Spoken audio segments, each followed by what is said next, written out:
You feel weak for still thinking about the people who wronged you. Nobody told you the wealthiest men alive do the exact same thing on purpose. You were taught that mature people forgive. Move on. Don't hold grudges. Focus on yourself. It sounds noble. It sounds evolved. And it is quietly making you weaker than the men playing the real game. Because if you actually study how billionaires build empires, not the LinkedIn version, the real version, you'll notice something none of them will say out loud. They don't just tolerate enemies. They choose them. They feed them. They need them. By the end of this video, you will understand why the man who tells you he has no rivals is either lying or losing. And stay to the end. The last point is the one most people skip, and it's the one that actually changes something about how you move through your own life. Two things I want you thinking about while we go. Why does having an enemy make a man harder to kill in business, and why do the people who preach no enemies almost never end up rich? Both get answered, but not yet. 1997. Apple is 90 days from bankruptcy. Steve Jobs walks back into the company that fired him 12 years earlier. His first major move is not a product. It is not a firing. It is a stage. He puts Bill Gates on a giant screen at Macworld and takes a $150 million investment from Microsoft. The crowd boos. Jobs stares them down and says something that quietly rewired how modern companies think. He says the notion that for Apple to win, Microsoft has to lose has to go away.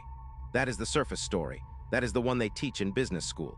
Here is the part nobody says. Jobs never let go of Microsoft as the enemy. He needed them.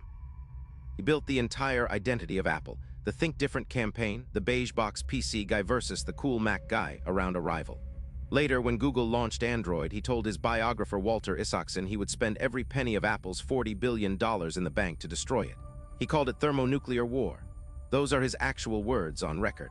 Now ask yourself, why would the most calm, controlled operator in tech burn with that kind of rage over a competitor's product? Because he understood something you were never told. The human mind does not run on goals. It runs on contrast. You do not know who you are until you know who you are not. Nietzsche wrote about this over 100 years ago. He said your enemy shows you the shape of your own soul. Modern social psychology backs it up. Henry Tajfel's social identity work in the 1970s showed that people form their sharpest sense of self through in-group and out-group distinction. Not through affirmation, through opposition.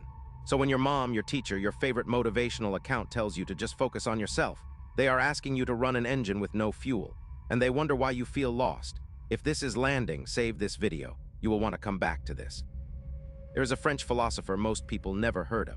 René Girard, died in 2015, taught at Stanford. He had one big idea, and it is the single most important idea about human desire in the last century. He called it mimetic theory. In plain English, humans do not actually know what they want. We copy what the people around us want. We desire through imitation. The rival is not blocking your path to the thing. The rival is the reason you want the thing at all. Now here is why this matters. One of Girard's students at Stanford was a young man named Peter Thiel. Same Peter Thiel who co-founded PayPal, wrote the first check into Facebook, and became one of the most influential investors alive. Thiel has said in interviews, and in his book 0 to 1, that Girard's ideas shaped how he thinks about business more than any other single influence. Read 0 to 1 and you'll see he devotes a full chapter to something he calls the ideology of competition. His argument, competition is for losers, but watch closely. He does not mean have no enemies. He means do not compete inside somebody else's game. Pick your rival. Pick the arena, make the fight yours. That is the split most young men miss. There is a difference between drifting into fights and choosing them, between being provoked and provoking, between reacting and directing. A 22-year-old who says he has no enemies usually just means he has never picked a direction strong enough to make anyone stand against him. He calls it peace. It is actually invisibility. And here is what nobody tells you. The moment you become someone, you generate enemies automatically. It is physics. You cannot rise inside a group without triggering the ones who wanted that position, that girl, that money, that respect. Machiavelli wrote about this in The Prince 500 years ago. He warned that the prince who tries to be loved by everyone ends up trusted by no one, because love is conditional on you never threatening anyone's status, and you cannot rise without threatening someone's status. We will come back to what this means for you specifically in a moment, and that is where it gets uncomfortable. But first, the part they really don't want you to hear. Every social system runs on hierarchy. Everyone. Your friend group, your workplace, your family, your city, primate research going back decades, Franz de Waal's work on chimpanzee politics is the classic, shows that status is not an accessory of social life. It is the operating system, and humans are not exempt. We just dress it in nicer language. Here is where 18 to 25 hits you like a truck. This is the decade where the hierarchy stops being handed to you by school and starts being decided by what you are willing to fight for. In school, status was measured on rails, grades, sports, followers. Once you graduate, the rails end. And whoever picks a direction, defends a position, and identifies who they are not starts climbing. Everyone else drifts. Watch what actual billionaires do. Elon Musk publicly names his enemies constantly. Legacy Auto, Boeing. Federal Aviation Administration. Whichever journalist crossed him last week. Larry Ellison, the founder of Oracle, has a quote that lives rent-free in Silicon Valley. He said it is not enough for him to win, others must fail. That is not motivation poster material. That is on record. John D. Rockefeller spent decades framing his oil business as a war against chaos and against the little men who could not organize. He needed them small so he could look large. You have been told this kind of thinking is toxic, dark, unhealthy. Ask yourself who benefits from you believing that, because the people at the top are still doing it. They just told you not to. Here is the psychology. When you have a clearly defined rival, a person, a company, a version of yourself, a class of person you refuse to become, three things happen inside your brain that basically nothing else can replicate. First, decision-making gets faster.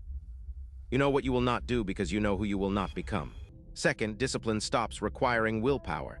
You are not resisting the pizza. You are refusing to look like the guy you despise. Third, and this is the one, you develop what psychologists call an identity contrast. Your self-concept sharpens. Studies on identity formation, going back to Erik Erikson in the mid-20th century, show that young adults who commit to defined identities, including who they oppose, report higher life satisfaction and clearer direction than those who stay open to everything. Staying open to everything sounds free. It is actually paralysis dressed up in wellness language. Quick question, drop it in the comments. Who is one person or one type of person you have privately decided you refuse to become? Not who you hate, who you refuse to become. That answer tells you more about your future than any goal list ever will. Now here is where most videos on this topic go stupid. They tell you to go start beef, post about people, get petty online. That is not what this is. Real operators do not scream about their enemies on the internet. They use them silently. Quiet contempt is 1,000 times more powerful than loud hatred, because loud hatred still means the enemy is renting space in your voice. Quiet contempt means they are renting space in your engine. There are three kinds of enemies that actually build you and one that destroys you. Learn the difference. The first is the rival, somebody roughly at your level going for something similar who makes you sharper by existing. Jobs and Gates, Ali and Frazier, every great performer had one. You need a rival because you cannot see your own ceiling without someone else pushing against it. The second is the archetype, not a specific person, a type of man you refuse to become. The guy who is 45 and still complains about his boss. The guy who lied about who he was to fit in. The guy whose whole personality is his job title. You can define yourself against a type more safely than against a person because a type never dies and never wins. The third is the past you. The version of yourself from 6 months, 1 year, 3 years ago. This one is the fuel that never runs out because you carry the evidence with you. The fourth, the one that destroys you, is the personal enemy you cannot stop thinking about who has no relationship to your mission. The ex, the friend who betrayed you, the family member who wrote you off. If you make them your enemy, they will run your life from the passenger seat. They are not sharpening you, they are steering you. That is the difference between an enemy that builds and an enemy that owns. Machiavelli understood the whole game. He wrote that men are more attached to what they build against than what they inherit. Read that twice. The identity you construct in opposition to something is more stable than any identity handed to you, which means the question you should be asking yourself right now is not, who do I want to be? It is, who do I refuse to be, and am I willing to make that public with my life? If you made it this far, you are already different from the 90% who tapped away when this got uncomfortable. That is the audience I make this for. No fake positivity, no rented wisdom, no cope. Just the rules nobody wanted to teach you. Subscribe and hit the bell icon so you never miss a drop. This channel exists to name the things everyone else is too polished to say. Here is what to hold on to. People telling you to have no enemies are usually the ones benefiting from you having no direction. A man with no rival has no shape. A man with no line he refuses to cross has no self. You do not need to hate anyone. You need to know who you will not become, and you need to let that answer make you unbearable to your old life. Go back to the first line of this video. You felt weak for still thinking about the people who wronged you. You are not weak. You just had not been told that the memory of what you refuse to become is the most reliable engine a man can carry. Use it, quietly. If this hit, my video on why the smartest men in the room stay silent is the natural next step. That one will make even more sense now that you understand what they are protecting.